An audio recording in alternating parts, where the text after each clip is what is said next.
以往一般人嘅諗法覺得唔專心只係細路仔嘅問題，國際醫學界其實亦都係近5至7年先有關於成人專注力缺乏症嘅研究。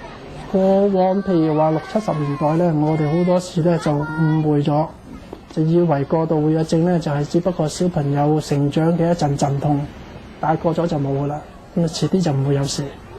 但係過去呢20年裏邊嘅好多跟進研究，好清楚話俾我哋知咧，呢啲小朋友嘅專注力不足，尤其是專注力不足嘅病徵咧，就係比我哋想象中持續耐好多。咁有少部分咧就係由細個有呢個問題，去到成人期咧，呢個專注力不足嘅病徵咧仍然持續。專注力嘅問題雖然困擾余龍生咁多年，但係佢總算揾到自己嘅興趣得以發揮。但係今年26歲嘅阿 J 就冇咁幸運，同樣患有專注力缺乏症嘅佢，16歲移民加拿大，前後報讀過10幾個課程，但係冇一個讀得完。於是佢開始飲酒揸快車。我玩其實我都係唔專心，成日抄牌啊、捉快車啊、違例泊車啊，咁無端端有陣時會想揸快車，有陣時會出事啊。試啊！即係有一次係炒落個山坑度，咁啊打咗個轉。不過好彩全部人都冇事。今次係反車，下次係打轉。為咗麻醉自己，佢亦都不斷飲酒，一飲就係一打半打。要飲好多酒啊！到我諗到20歲之後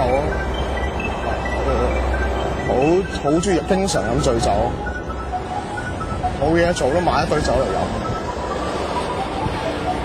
悶咯，我先覺得，即係做咩都唔知想點咁樣，冇目標嘅成咁樣，飲咗酒最少我瞓得着先。無論佢點樣努力，始終都冇辦法集中精神。至近幾年，阿 J 發現自己唔集中嘅情況越嚟越嚴重，甚至要專注15分鐘都有困難。其實呢個病係越大越嚴重，我可以講，我可能集中多過3個至半個鐘頭。可能真係10分鐘、15分鐘。我細個可以真係打機可以打幾個鐘頭。我睇書，我武俠小說我都差唔多睇晒。但係我而家冇可能，好大困擾啊！成家人都係，因為咁大個都仲係咁。總之覺得你咁大個都做唔到啲咩出嚟，好冇用㗎成。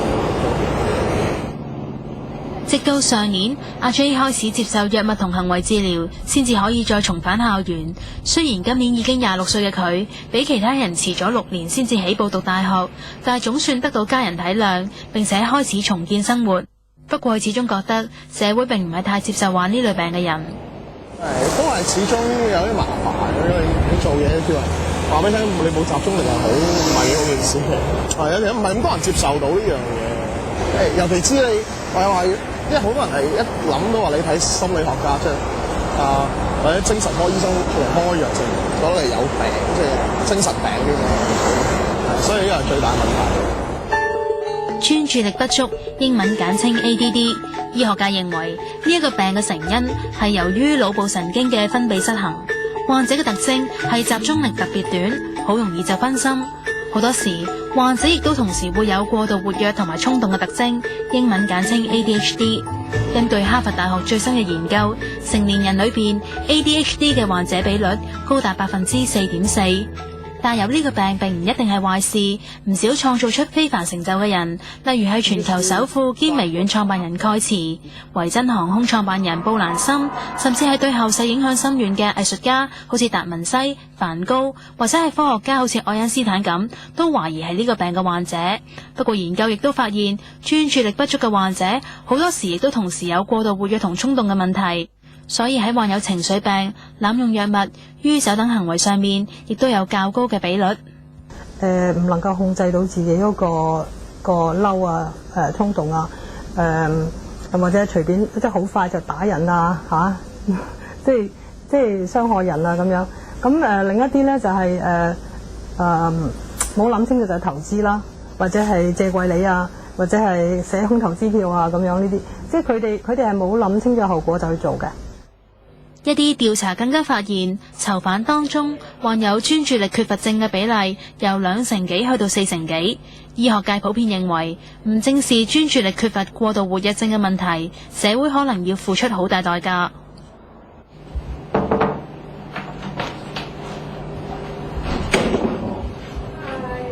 每個月阿 J 都會去見臨床心理學家，向佢匯報最新嘅情況。點啊？你呢排啱考完試啊！